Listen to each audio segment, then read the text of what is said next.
నీ ఇంటి బిడ్డనై వస్తున్నా. నా గెలుపు పటాన్ చెరు ప్రజల గెలుపు. నేను వచ్చేటప్పుడు ఏం తీసుకురాలే, పోయేటప్పుడు కూడా ఏం తీసుకపోను. నాకు కావాల్సిందల్లా ప్రజల గుండెల్లో నా పేరు శాశ్వతంగా ఉండాలి. ఏ ఇంటికి ఇబ్బంది వచ్చినా ఆ ఇంటి బిడ్డగా నేను ముందుంటాను. ఈ మాటలు ఎవరివో కాదు, నీలం మధు ముదిరాజ్వి. కేవలం పటాన్ చెరు నియోజకవర్గమే కాదు, రాష్ట్రంలో బీసీ వర్గాల్లో పరిచయం అవసరం లేని పేరు నీలం మధు అని చెప్పవచ్చు. పేద కుటుంబంలో పుట్టి సైకిల్ షాప్లో పనిచేస్తూ జీవితం మొదలుపెట్టి వార్డ్ మెంబర్గా, సర్పంచ్గా గెలిచి రాష్ట్ర స్థాయి నాయకుడిగా ఎదిగారు. ఇటీవలి వరకు బీఆర్ఎస్ పార్టీలో ఉన్నారు.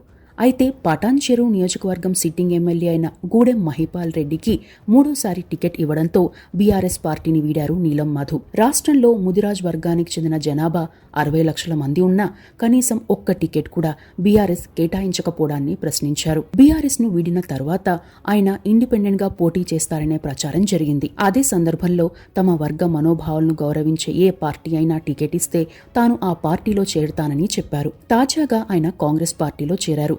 ఈ నేపథ్యంలో నీలం మధు ముదిరాజ్ నేపథ్యం ఏంటి? సేవా కార్యక్రమాల కోసం భారీగా ఖర్చు చేసేంత ఆస్తులు ఉన్నాయా? పటాన్ చెరులో గెలుస్తాననే ధీమాకు కారణం ఏంటి అనే అంశాలను తెలుసుకుందాం. నీలం మధు సొంత ఊరు పటాన్ చెరు నియోజకవర్గ పరిధిలోని చిట్కుల్ గ్రామం. తల్లిదండ్రులు నీలం నిర్మల్, నీలం రాధ. నీలం నిర్మల్ రాధలది కులాంతర వివాహం. వారి పెద్ద కుమారుడైన నీలం మధు చిన్నతనంలో ఓవైపు స్కూల్కి వెళ్తూనే సైకిల్ షాప్లో పనిచేసేవారు. అనంతరం హమాలీ పనులు చేశారు. పటాన్ చెరు ప్రాంతంలో పలు కంపెనీల్లో డైలీ వేజ్ లేబర్ పనులు కూడా చేశారు. ఓవైపు పేదరికాన్ని ఎదుర్కొంటూనే తన గ్రామంలో సమస్యల పరిష్కారానికి ప్రయత్నించేవారు. క్రమేణా రియల్ ఎస్టేట్ వ్యాపారంలోకి వచ్చారు. తరువాతి కాలంలో రాజకీయాల్లోకి వచ్చారు.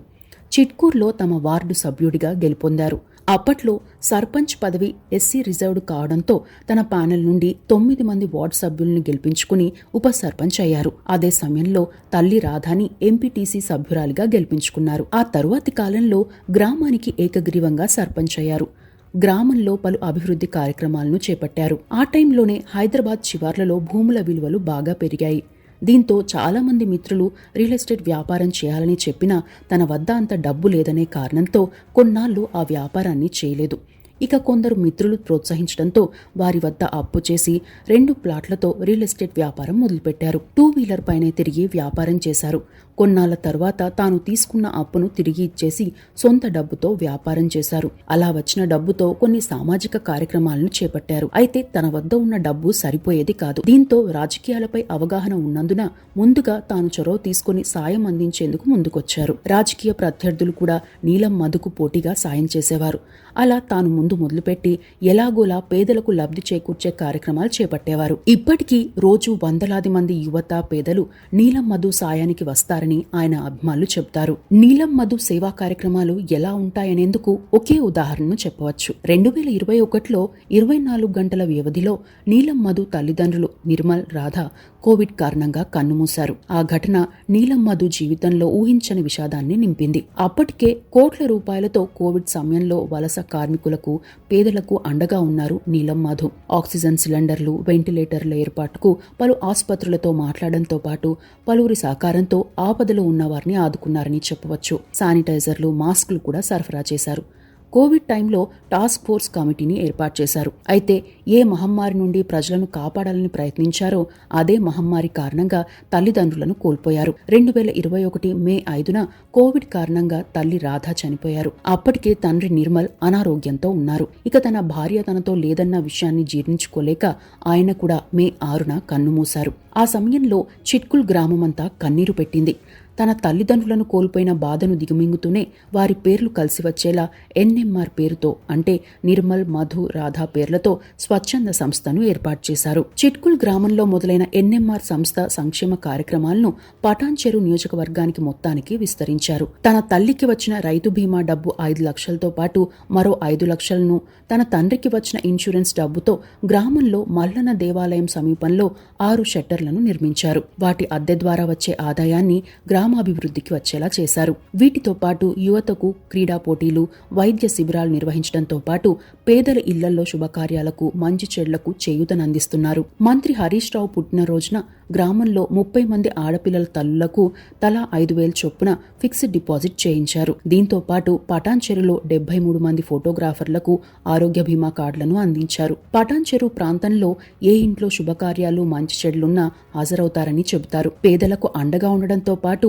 వరదలు, అధిక వర్షాల్లాంటి సమయాల్లో భారీగా సహాయక కార్యక్రమాలు చేపట్టారు. చిట్కుల్లో చాకలి ఐలమ్మ విగ్రహావిష్కరణ కార్యక్రమం రాజకీయ వర్గాల్లోనూ చర్చనీయాంశమైంది. స్థానికంగా ఎమ్మెల్యే మహిపాల్ రెడ్డి ఉన్నప్పటికీ తన ఆలోచనలకు అనుగుణంగా ప్రత్యేకంగా వ్యక్తిగతంగా పలు అభివృద్ధి కార్యక్రమాలు చేపట్టారు. తాగునీటి ఎద్దడి ఉన్న ప్రాంతాల్లో బోర్లు వేయించారు.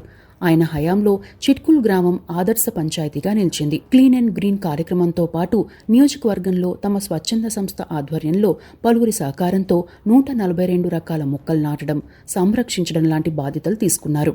తన సొంత డబ్బుతో గ్రామానికి ట్రాక్టర్ను విరాళంగా ఇచ్చి రైతులు తమ పొలం పనులకు వినియోగించుకునేందుకు వీలుగా ఏర్పాటు చేశారు. నీలం మధు చేస్తున్న సేవా కార్యక్రమాలకు గాను ఢిల్లీలో సేవారత్న అవార్డు అందుకున్నారు. నియోజకవర్గంలో వృద్ధాప్య పింఛన్లు ఇప్పించడంతో పాటు ఆలయాల అభివృద్ధికి కూడా చేయూతనందించారు. రైతులకు వ్యవసాయంపై శిక్షణా తరగతులు, వ్యవసాయంలో సాంకేతికతను ప్రోత్సహించేందుకు ప్రత్యేక శిబిరాలను ఏర్పాటు చేశారు. మహిళలకు స్వయం ఉపాధి శిక్షణ కోసం కూడా శిబిరాలు నిర్వహించారు. రాష్ట్ర దశాబ్ది వేడుకల్లో హోంమంత్రి చేత సన్మానం అందుకున్నారు నీలం మధు. ఇక నీలం మధు ముదిరాజ్ రాజకీయ నేపథ్యం విషయానికి వస్తే ఆయన కుటుంబానికి ఎలాంటి రాజకీయ నేపథ్యం లేదు. ఆయన ఆ కుటుంబంలో తొలిసారిగా వార్డ్ మెంబర్ గా గెలిచారు. తెలంగాణ రాష్ట్ర ఉద్యమం నేపథ్యంలో టీఆర్ఎస్ లో చేరారు. ఉద్యమంలో పాల్గొనడంతో పాటు పలుమార్లు అరెస్ట్ అయ్యారు. లాఠీ దెబ్బలు కూడా తిన్నారు. పలు కేసులు, దాడులను ఎదుర్కొన్నారు. రాష్ట్ర విభజన తరువాత కొన్నాళ్లకు టీఆర్ఎస్ పార్టీ నీలం మధును కార్యవర్గంలోకి తీసుకుంది. మొదట గ్రామంలో వార్డు సభ్యుడిగా గెలిచారు. ఉప సర్పంచ్గా చేశారు. 2019లో చిట్కుల్ గ్రామ సర్పంచ్గా ఏకగ్రీవంగా ఎన్నికై రికార్డు సృష్టించారు. అయితే తన లక్ష్యం ఎమ్మెల్యే కావడమని భావించిన నీలం మధు అదే విషయాన్ని పార్టీతో చెప్పారు. 2014-2018 ఎన్నికల్లో నీలం మధును బుజ్జగించిన బీఆర్ఎస్ పార్టీ 2023లో టికెట్ కన్ఫర్మ్ చేస్తామని హామీ ఇచ్చిందని చెబుతారు. అయితే ఈసారి కూడా మూడోసారి సిట్టింగ్ ఎమ్మెల్యే గూడెం మహిపాల్ రెడ్డినే బీఆర్ఎస్ పార్టీ అభ్యర్థిగా ప్రకటించింది. తనను జెడ్పీ చైర్మన్ చేస్తామని, ఎమ్మెల్సీ లేదా నామినేటెడ్ పదవులు ఇస్తామని పార్టీ హామీ ఇచ్చిందని, అయితే ప్రజాక్షేత్రంలోనే గెలవాలనే పట్టుదలతో బయటకు వచ్చినట్టు నీలం మధు ఓ ఇంటర్వ్యూలో తెలిపారు. అంతేకాకుండా దాదాపు 60 లక్షల మంది ఉన్న ముదిరాజ్ వర్గానికి బీఆర్ఎస్ పార్టీ ఒక్క టికెట్ కూడా ఇవ్వకపోవడంపైన ప్రశ్నించారు. ఆ మధ్య జరిగిన ముదిరాజ్ సింహగర్జన సభలో తన మాటలు ఆయా పార్టీలకు తూటాల్లా తగిలాయని చెప్పవచ్చు. తమకు నామినేటెడ్ పదవులు అవసరం లేదని, ప్రజాక్షేత్రంలో గెలిచి చట్టసభకు వెళ్తేనే బీసీ బిడ్డగా సమస్యలపై పోరాడేందుకు వీలుంటుందని చెబుతారు నీలం మధు. బీఆర్ఎస్ నుండి బయటకు వచ్చిన తరువాత అక్టోబర్ 16న పటాన్చెరు నియోజకవర్గంలోని కొత్తపల్లి గ్రామం నుండి పాదయాత్రను మొదలుపెట్టారు. తమకు ఏ పార్టీ అవకాశం ఇచ్చినా పోటీ చేస్తానని, ఒకవేళ అవకాశం ఇవ్వకపోతే ఇండిపెండెంట్ గా పోటీ చేస్తానని ప్రకటించారు. మీ ఇంటి బిడ్డనై వస్తున్నా అనే పేరుతో చేపట్టిన పాదయాత్రకు మంచి స్పందన వచ్చింది. తాజాగా కాంగ్రెస్ లో చేరారు. ఇప్పటికే పటాన్చెరు నియోజకవర్గంలో కాటా శ్రీనివాస్ గౌడ్ అభ్యర్థిత్వం రేసులో ఉన్నారు. పార్టీల్లో యాక్టివ్ గా ఉండడంతో పాటు ఆయన కూడా కొన్నేళ్లుగా కాంగ్రెస్ పార్టీ కోసం ఎన్నో ఇబ్బందులు ఎదుర్కొన్నారు. ఈ నేపథ్యంలో ఆయన్ను కాదని నీలం మధును కాంగ్రెస్ పార్టీ అభ్యర్థిగా ప్రకటిస్తే రాజకీయ సమీకరణాల్లో మార్పులు రావచ్చని చెబుతున్నారు. ఇన్నాళ్లు పార్టీ కోసం పనిచేసిన కాటా శ్రీనివాస్ గౌడ్ ను కాదని నీలం మధుకి కాంగ్రెస్ పార్టీ టికెట్ ఇస్తుందా? ఒకవేళ నీలం మధుకి టికెట్ ఇస్తే కాటా శ్రీనివాస్ గౌడ్ ని కాంగ్రెస్ పార్టీ ఎలా ఒప్పిస్తుంది? ఆయన ఎలాంటి నిర్ణయం తీసుకుంటారనేది వేచి చూడాలి. అదే సమయంలో నీలం మధుకి టికెట్ ఇస్తే రాష్ట్ర వ్యాప్తంగా ముదిరాజ్ వర్గంతో పాటు ఇతర బీసీ వర్గాల ఓట్లను ఆకర్షించవచ్చని కూడా కాంగ్రెస్ పార్టీ ఆలోచించే అవకాశం ఉంది. ఇక్కడే మరో విషయం ఏంటంటే, తాను కేవలం ముదిరాజుగా ఉన్నా తాను అన్ని వర్గాలను కలుపుకొని వెళ్తానని, ప్రతి ఇంటికి తాను ఆప్తున్నేనని ఓ ఇంటర్వ్యూలో చెప్పారు నీలం మధు.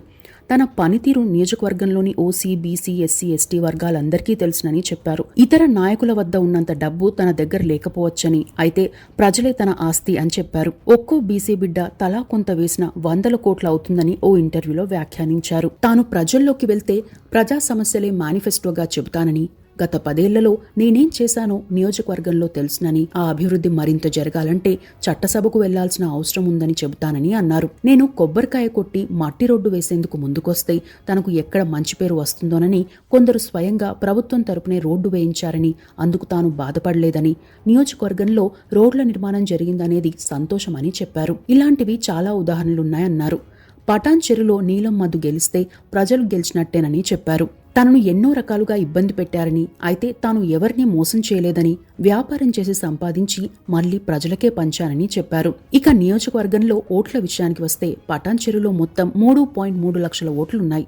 అందులో ముదిరాజ్ వర్గపు ఓట్లు 85,000 వరకు ఉండగా, మున్నూరు కాపు వర్గ ఓట్లు 30,000, ఎస్సీ ఎస్టీ ఓట్లు 40,000 వరకు, మైనార్టీల ఓట్లు 30,000, రాజరాజ వర్గానికి చెందిన ఓట్లు 25,000, యాదవ్ వర్గానికి చెందిన ఓట్లు 40,000, గౌడ సామాజిక వర్గానికి చెందిన ఓట్లు 30,000 వరకు ఉంటాయని అంచనా. ఈ వర్గాల ఓట్లే గెలుపోటములను నిర్ణయిస్తాయి. ఇక నియోజకవర్గంలో మెజార్టీలు, పార్టీల బలాబలాల విషయానికి వస్తే 2014-2018 ఎన్నికల్లో అప్పటి టీఆర్ఎస్, ఇప్పటి బీఆర్ఎస్ నుండి పోటీ చేసిన గూడెం మహిపాల్ రెడ్డి గెలుపొందారు. ఈ ఎన్నికల్లోనూ ఆయనే అభ్యర్థి కూడా. 2014లో మహిపాల్ రెడ్డికి దాదాపు 73,000 ఓట్లు రాగా, టీడీపీ అభ్యర్థి సపనదేవ్కి 55,000 ఓట్లు, కాంగ్రెస్ అభ్యర్థి నందీశ్వర్ గౌడ్కి 37,000 ఓట్లు, స్వతంత్ర అభ్యర్థి బీజేపీ రెబల్ అభ్యర్థి అంజిరెడ్డికి 12,000 ఓట్లు వచ్చాయి. మహిపాల్ రెడ్డి దాదాపు 18,000 ఓట్ల మెజార్టీతో గెలుపొందారు. 2018లో మహిపాల్ రెడ్డికి 1,16,000 ఓట్లు రాగా, కాంగ్రెస్ అభ్యర్థి కాటా శ్రీనివాస్ గౌడ్కి 78,000 ఓట్లు, బీజేపీ అభ్యర్థి కరుణాకర్ రెడ్డికి 7,000 ఓట్లు వచ్చాయి. మహిపాల్ రెడ్డి 37,000 ఓట్ల మెజార్టీతో గెలుపొందారు. ఇక 2009లో కాంగ్రెస్ పార్టీ అభ్యర్థి నందీశ్వర్ గౌడ్ 1,247 ఓట్ల స్వల్ప మెజార్టీతో గెలిచారు. ఆయనకు 42,000 ఓట్లు రాగా, టీడీపీ అభ్యర్థిగా పోటీ చేసిన సపనదేవ్కి 41,000 ఓట్లు, ప్రజారాజ్యం పార్టీ అభ్యర్థి జె రాముల్కి 21,000 ఓట్లు, బీజేపీ అభ్యర్థి కుర్ర సత్యనారాయణకి 20,000 పైచిలుకు ఓట్లు వచ్చాయి. మరికొన్ని విషయాలకు వస్తే, నీలం మధు ఇప్పటికే పార్టీ కోసం లేదా నియోజకవర్గం కోసం దాదాపు 20 కోట్లు ఖర్చు చేశారని ప్రచారం జరిగింది. తనకు ఎవరు ముఖ్యమంత్రి అయినా సంబంధం లేదని, నియోజకవర్గ అభివృద్ధి కోసం తాను పనిచేస్తానని తెలిపారు. అయితే డబ్బులకు అమ్ముడుపోయే వ్యక్తిత్వం తనది కాదని వ్యాఖ్యానించారు. తాను ఆకలితో ఉన్నప్పుడు నియోజకవర్గమే అన్నం పెట్టిందని, ఆకలి బాధ తెలిసినోడు అమ్ముడుపోడని చెప్పారు. ఇవి నీలం మధుకి సంబంధించిన అంశాలు.